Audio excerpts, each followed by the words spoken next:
I had been paying for my parents' living expenses, but at TA Christmas party, I found out they earmarking me as a low-educated freeloader. So I cutties and stopped sending them money. The next month, I am Rebecca, a fashion designer. I am currently 26 years old. I was born and raised in a small town in the countryside. I lived there with my grandparents, my parents, and Ashley, my sister, who is 7 years younger than me. Ashley was very much adored, and the family's attention was always on her. As a result, her opinions and whims were often prioritized, and I became accustomed to being overlooked. In the background, there was a noticeable difference in how our parents treated us.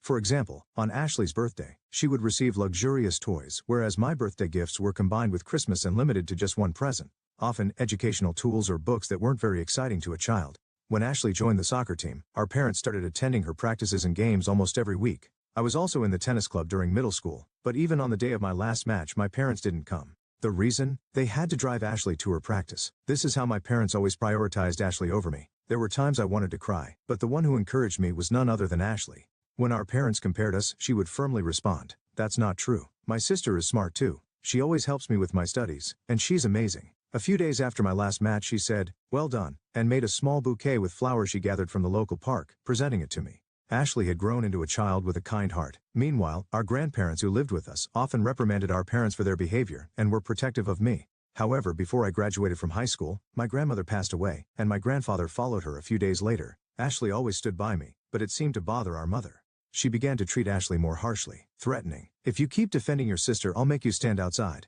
It was during the cold winter months when the snow began to fall.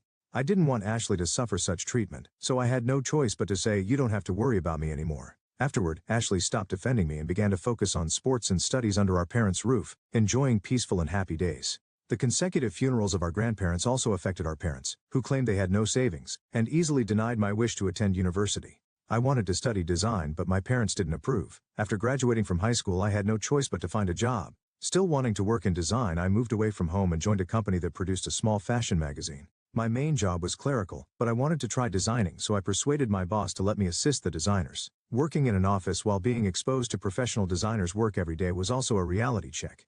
However, that reality only fueled my motivation, and my dream of becoming a fashion designer grew day by day. I dedicated all my free time to studying, returning home only minimally. When I did visit, I was met with only cold words from my parents. Instead, I focused on studying design on weekends, acquiring specialized knowledge through online courses and other means. Thanks to my efforts, the company recognized my dedication, and I was finally welcomed as a member of the design team. My passionate work ethic resonated with the surrounding designers, who generously shared useful materials and connections with me. 3 years later, I had grown to take on projects as a full-fledged fashion designer. 8 years after graduating from high school and becoming accustomed to my job, I heard that Ashley was preparing for her university entrance exams. She was aiming for a prestigious private university's medical school. Ashley maintained top grades locally due to her daily efforts, and her admission was almost guaranteed.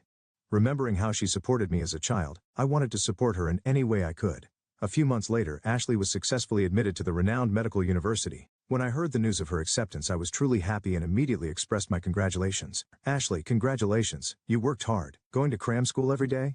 Amazing." Ashley modestly thanked me, but then she brought up a concern. "Actually, it seems that a donation is needed for the medical school. It's not mandatory, but Dad and Mom say it would be embarrassing if someone from the countryside didn't pay. So it would be better to pay, right? But you know our family's finances are stretched thin with my tuition and living expenses, right?" Ashley herself offered to manage her living expenses with part-time work, but the story with the medical school was different. It was clear that the amount of study required left no room for part-time jobs. While a donation might be necessary, the reality was that our family's income, our father being a regular white-collar worker, and our mother working part-time twice a week, couldn't afford it. Attending a private medical school would be a significant burden, even with just the tuition alone. I thought they might be counting on my savings, but I was surprised they didn't ask directly, and instead had Ashley bring it up. Despite my growing disappointment with our parents, I decided to honor Ashley's request and help with the donation and other expenses necessary for her admission. Thus, Ashley rented an apartment near the university and started her new life. The apartment wasn't too far from where I lived, and I was ready to help whenever needed.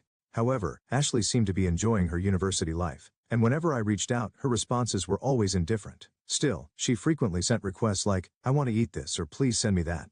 Reluctantly, I arranged deliveries and lent her the necessary money, taking over the financial support our parents couldn't handle. Although we occasionally had meals out together, Ashley was aloof throughout, constantly on her phone except when eating. Any attempt at conversation was dismissed with a simple, "I'm busy with studies," and we hardly had any meaningful discussions. Every time I encountered her cold attitude, I grew increasingly perplexed. When did we start drifting apart like this? Today's meal also felt as if I had forced her to come, judging by Ashley's reactions. Trying to change the atmosphere, I brought up a lighthearted topic about home. Well, as long as you're doing well, Ashley, that's probably enough for mom and dad, right? Upon mentioning this, Ashley suddenly stared at me and smirked coldly. Of course, I'm a famous medical student and you're just a high school graduate designer. Dad and mom aren't worried about you. It's a job that doesn't even require a qualification, she said. Her harsh words squeezed my heart painfully. What do you mean by doesn't need a qualification? I asked. Just what I said. You say you're a designer, but anyone can do that nowadays just by looking it up online. Even my friends can easily set up websites. Aren't you embarrassed to be doing such a job? Maybe you should at least get a certification. Oh, but that might be hard for a high school grad. I've worked hard to get where I am in my job. How can you belittle me like this, Ashley? What happened to you? I said, my voice shaking. Ashley glared at me with irritation and clicked her tongue. Mom and dad say it every day. They say that I'm outstanding, getting into a prestigious medical school, but it's embarrassing that their eldest is just a high school grad. They say the future doctor should take care of her sister so she doesn't get any more jealous. That's why I reluctantly contact you and dine with you. Those words revived memories from our childhood. Our parents had always compared us. Ashley is smart and reliable, while Rebecca is clumsy, stupid, and useless, they would say directly to my face. Those memories stabbed at my heart and I felt suffocated, dizzy from the shock. I lowered my head to endure the pain. Thinking I was crying, Ashley snorted softly and said, "Well, I'll be going ahead then," and quickly left the table. With her new life at university, Ashley had become a completely different person. Our parents' constant praise saying, "Ashley's peers are all geniuses unlike anyone seen locally," must have inflated her confidence even more. Additionally, the daily accolades from our parents saying, "Ashley is truly a genius, you will be a great doctor in the future," must have encouraged her attitude further. In the shadows of that, the demeaning remarks about me were repeated. Our parents' attitudes must have influenced Ashley to some extent. At year's end, I planned to reserve a dinner at a local restaurant to celebrate my raise. When I mentioned it to our parents, they said, "Bring Ashley home with you," and I reluctantly agreed to go home with her. Ashley seemed busy with studies and training as this was her first time returning home in a while. Perhaps because of that, from the moment she arrived, our parents nearly ignored me, focusing solely on her. At night, they gathered neighbors, relatives, and even Ashley's former classmates who remained locally. A lavish spread of dishes was laid out with ordered pizzas and a barbecue in the garden, and a grand party began. Just as I was about to address the real reason for the party by taking the microphone, my mother grabbed it and started saying, "Today, we are here to announce that Ashley has been accepted into medical school and will become a respectable doctor in the future." This party was planned to celebrate my promotion. Shocked by my mother's words, I tried to correct the story, but my father stopped me. Then Ashley, energized by the gathered crowd, began boasting aloud. "My mother wants me to come home more, but I'm studying at a prestigious private university and moreover in the medical department. So you must understand it's not easy for me to just come home. In medical school, we often need to cooperate as a team, not just individually. So if I alone return home, it causes trouble for others. Everyone asks me for help when they don't understand something, and it's a bit overwhelming." I quietly slipped away into the kitchen, pretending to prepare the stew. However, Ashley's boastful words still reached my ears. While it was inevitable that our parents and relatives would praise Ashley, it must have been painful for the neighbors and former classmates to hear her boasting. As Ashley's monologue continued one-sidedly, a neighbor, tired of listening, took the opportunity when I brought some drinks to strike up a conversation. "By the way, Rebecca, you're working hard in design, aren't you?" But Ashley and her parents immediately shook their heads and denied it. "She's trying sort of, but not much can be expected. It's embarrassing that Rebecca is just a high school graduate. She's so different from Ashley," my mother said with a hint of disdain. My father agreed, nodding. Yes, while my sister sitting beside them seemed to understand that she was being praised, displaying a proud smile. In the room there were many people who had only finished high school and were working, as well as parents with children in similar situations. While alcohol and food were being served, everyone tried to keep a composed expression, but it was evident that they were somehow enduring this situation. The only ones who seemed unaware were my parents and Ashley. I couldn't stand the unpleasant atmosphere, and tried to leave without saying a word. However, Ashley stopped me. "You come back home quite often, don't you?" "I can come back with confidence because I study hard every day. But maybe you don't mind because you lack both academic credentials and pride." Ashley laughed loudly as she said this. Even though my father said, "Hey, that's not a nice way to speak," he was laughing a little too. I was speechless at her words and felt anger welling up. "Good for you, Rebecca. You don't have to come back next year," I replied with a trembling voice, cutting her off as the people around us looked on with concern. I put down my tray and grabbed my coat and bag. While I was getting ready to leave, Ashley and the others were grinning and exchanging looks. "If you're going to say that, I'll do as you say. I'll never come back." A volcanic rage was stirring inside me, yet all the words that came out were cold and emotionless. I no longer had any feelings for my parents or Ashley.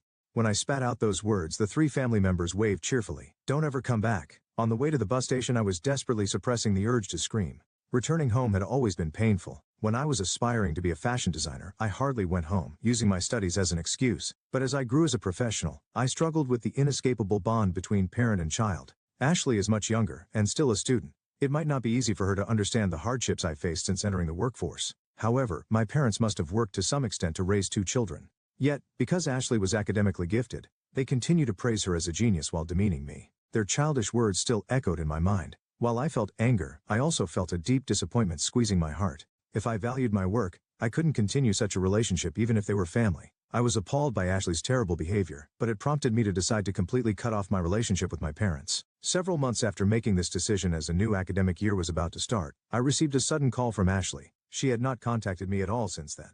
She also sent multiple messages saying, "Please answer the phone." Reluctantly, I picked up. "Hey, what about my tuition?" There was a mix of fear and urgency in Ashley's voice. I answered calmly. "I paid for the admission fee, donation, and your 1 year tuition." "No, I mean the tuition for the 2nd year. The university is telling me to pay it quickly because it hasn't been paid yet for this year." "What are you telling me this for?" Ashley was at a loss for words on the other end of the line. Indeed, I had used my savings to pay for Ashley's expensive tuition, but what I paid was the admission fee, donation, and tuition for the 1 year.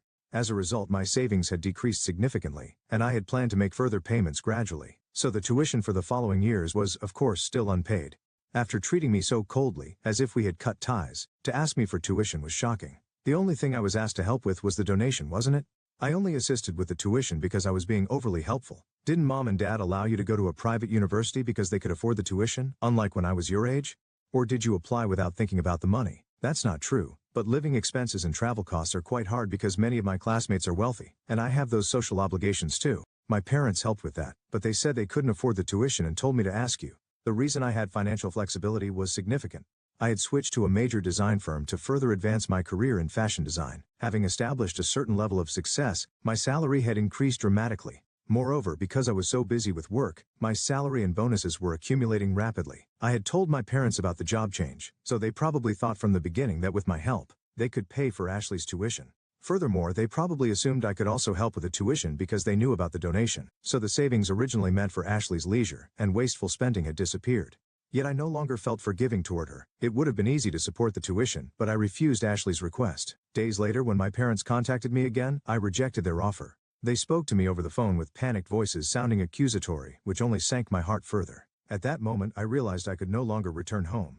They were only counting on my money, not truly wanting my support as a family member. There was no reason to be exploited for my savings without any discussion. Ashley called me almost every day, crying over the phone. If there had been even one sincere apology, I might have reconsidered. However, her words were always, "Please pay for my tuition. If this continues, I'll be expelled. I'm doing scholarships and part-time jobs, but it's not enough at all. What do you think everyone will think if a student as excellent as me gets expelled? I'll pay back the money once I become a doctor. We're family, so please help me." The messages left on the answering machine were all similar. Among them was a surprising statement. "If you're worried about not being able to come home, I'll tell them that too." After backing up these messages, I immediately deleted them from my smartphone. Then I sent a message to my sister and decided to completely block her contact. I think people who look down on others should not become doctors. Thus, I cut off contact with my family and welcomed a new spring.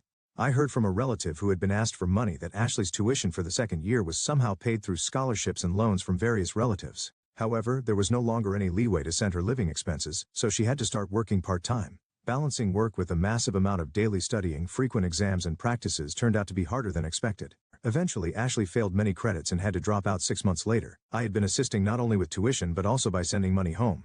After cutting ties last year, I stopped doing so. Without meeting again, Ashley, whose pride was completely shattered, returned to our financially struggling parents who were barely making ends meet. Although Ashley was academically capable, the funds for her education had already been depleted. Nonetheless, she didn't look for work locally. Instead, she spent her days playing games and venting her anger and isolation. I heard from a neighbor that voices arguing could be heard from the house at night. Since our parents had always doted on Ashley, they seemed unable to stand up to her. When I saw my parents in the neighborhood, they always looked exhausted. People around them avoided contact and hardly ever spoke to them. One day, perhaps due to excessive stress, my father caused an unexpected incident on the train during his commute. He made inappropriate contact with a woman standing next to him, was noticed by other passengers, detained on the spot and arrested by the police. Fortunately, a settlement was reached, and it did not turn into a criminal case. However, due to this incident, my father was forced to resign from his job. My mother started looking for work, but having only part-time experience, she was unable to find a stable job that provided a steady income.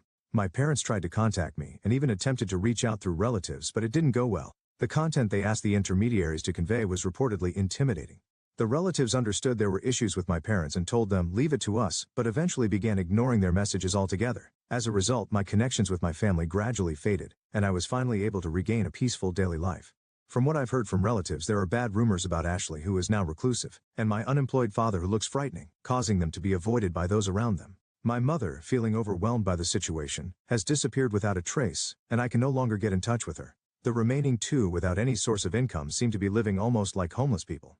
If there had been a warm relationship with the neighbors, it might have been somewhat comforting. However, given their previous attitudes, it's difficult for them to gain understanding from those around them. Meanwhile, I am successfully building my career in the design industry. Recently, I've been selected to participate in high-profile projects, marking a significant step up.